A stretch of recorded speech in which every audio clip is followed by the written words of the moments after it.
de otra manera, y lo va a explicar de otra manera, le va a dar otra interpretación bien diferente. Y luego el otro padre y a veces vamos a encontrar contradicciones entre ellos mismos. Si fuera el Espíritu Santo el que estuviera guiando en estos momentos a la iglesia moderna, no habría contradicciones, por supuesto que el Espíritu Santo no se puede contradecir. Y de tal manera es tan importante el santo sacrificio de la misa que ninguno de los papas posteriores al Papa San Pío V se atrevió jamás, ni siquiera se soñó con cambiar los rituales. Sí hubo algunas modificaciones al breviario romano. El breviario romano es el libro de oraciones que el sacerdote reza a diario con los salmos de la Biblia y con lecturas de la Biblia, pero que va cotejado con el misal. Hay un acuerdo perfecto entre el misal y el breviario romano. Un oficio divino, para que ustedes entiendan, ¿verdad? Y sí, a lo largo de los siglos se han hecho modificaciones, ya aún en el misal hay algunas reformas, algunas fiestas, algunas oraciones pequeñas cambiadas, pero son cosas circunstanciales. Lo esencial es intocable, lo esencial no se puede modificar, lo esencial no se puede cambiar, porque dice el apóstol Santiago que todo don perfecto viene del Padre de las luces, en el cual no hay cambio ni mudanza para ninguna. Dios es inmutable y por lo tanto su palabra es inmutable. El mundo y sus cosas pasarán, sus cosas, sus modos, sus costumbres, sus filosofías, pero mis palabras no pasarán. Y la iglesia antes que nada es el cuerpo místico de Cristo, y Jesucristo habla a través de la iglesia que son los papas, ¿sí? A través de los concilios, a través de los papas. Por lo tanto, Dios, Jesucristo, no puede contradecirse porque no puede cambiar de opinión. Él no puede adaptarse a los tiempos, porque los tiempos fueron creados para Dios, no Dios para los tiempos, ¿sí? Y Dios es Señor de los tiempos, no los tiempos son señores de Dios. Entonces los tiempos son los que se tienen que someter a Dios. Entonces ningún papa puede cambiar lo que está escrito a cátedra. Y si vemos en los misales modernos, en los que usan en los altares los sacerdotes modernos, no hay, en el documento que viene ahí, viene que se ordena celebrar la misa moderna, pero no hay una imposición directa. No hay nada ex cátedra que diga, no hay nada que diga ex cátedra que deba de celebrarse, porque esa misa es la verdadera. Ciertamente que hay un fragmento donde alaban la misa en latín, pero posteriormente, cuando muchos sacerdotes no quisieron la reforma de la misa, los amenazaban con quitarles sus parroquias.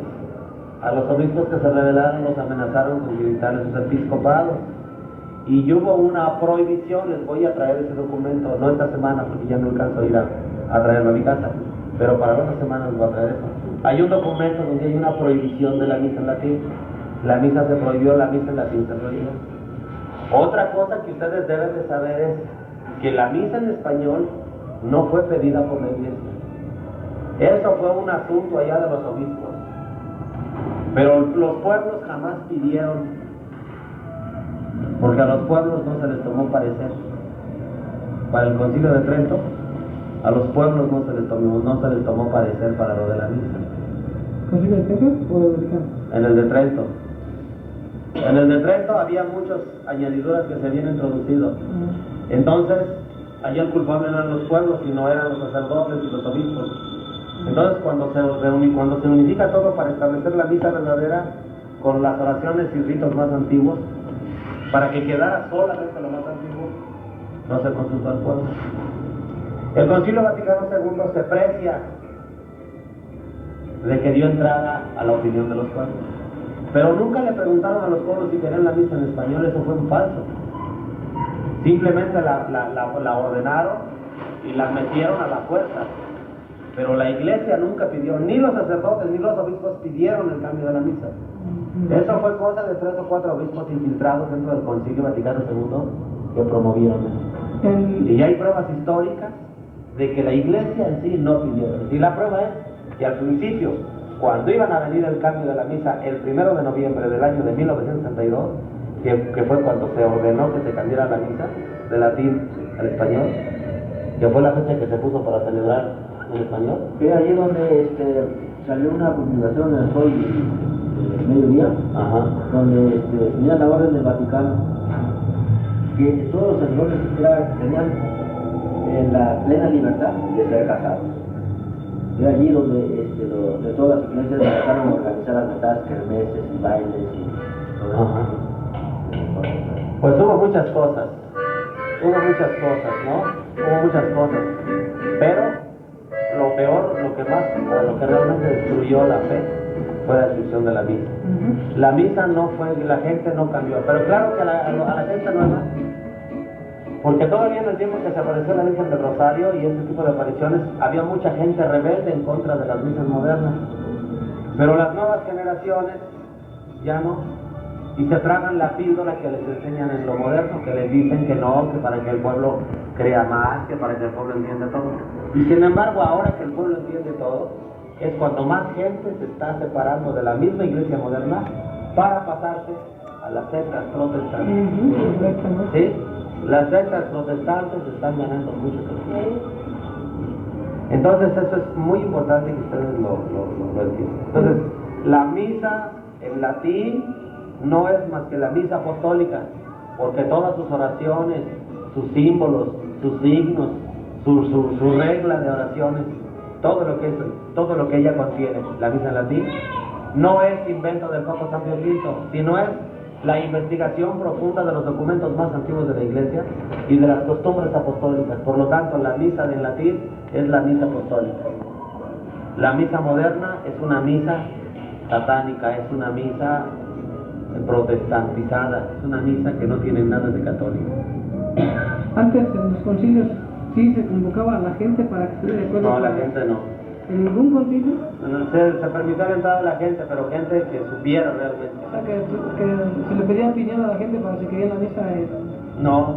No. A la gente no se le puede pedir opinión para lo de la misa, porque la misa fue dejada por Cristo a los apóstoles. Eso fue ordenado directamente de Jesucristo a los apóstoles. La gente no tiene ahí por qué meterse. La gente no puede opinar ahí, porque es Dios el que dice, así es como se va a adorar. Y la gente debe de obedecer, nada más. Por eso ese es un asunto solamente de sacerdotes, obispos y arzobispos. El pueblo no. Entonces, Pío V fue el único perfecto.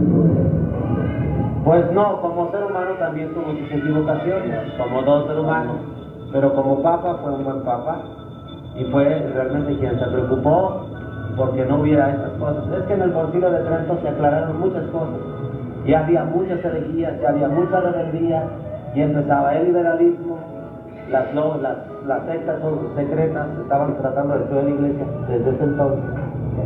Entonces el Concilio de Trento sirvió para declarar la fe que se ha de creer es esta y esta y esta, por esto y por esto y por esto y por esto y por esto. ¿Sí? Y por lo tanto los sacramentos son estos y se van a administrar así y así, por esto y por esto y por esto y por esto. O sea, fue un concilio de puro definir dogmáticamente. De una vez declarar la doctrina para que para siempre, de una vez ya nadie tuviera la disculpa de decir las cosas no se entienden bien. El Concilio de Trento es el concilio donde las cosas se entienden bien, donde no queda lugar a dudas. Y los cánones del Concilio de Trento son muy largos, porque dice, quien diga que esto no es así, así, así, si es comulgado. Quien diga que esto no es así, así, si es comulgado. O sea, aclarando cuáles son las falsas doctrinas. En el Concilio de Trento hay documentos enteros donde están cuáles son las falsas doctrinas que no se deben hacer. Y entre ellas está, por ejemplo, de que no se debe de comulgar de pie. No está en la Biblia. Hay que entender esto, los concilios, la Biblia terminó de escribirse con el Apocalipsis de San Juan. Y los concilios o los documentos de los concilios son los documentos que se han escrito a raíz de las reuniones de los obispos en Roma a lo largo de los siglos. Pero cuando usted analiza los concilios, cuando usted analiza lo que han escrito los santos padres de los concilios y los papas, todo coincide con lo que usted dice. ¿Y habrá algún libro donde tiene todas? Los concilios, pues sí los hay, pero En la librería parroquial de Clavería todavía se puede conseguir eso. Para conseguir uno. Sí, no, sí los hay. Yo los he ido a buscar y ya los vi. Yo quería conseguir Doctrina Pontificia y ya los vi, pero con qué ojos divina tuerta. 500, 600 pesos cada tomo. Bueno, pues por ahora así lo dejamos. Alcanzó casi toda la clase, acabábamos de empezar, Por suerte, por fortuna. ¿verdad?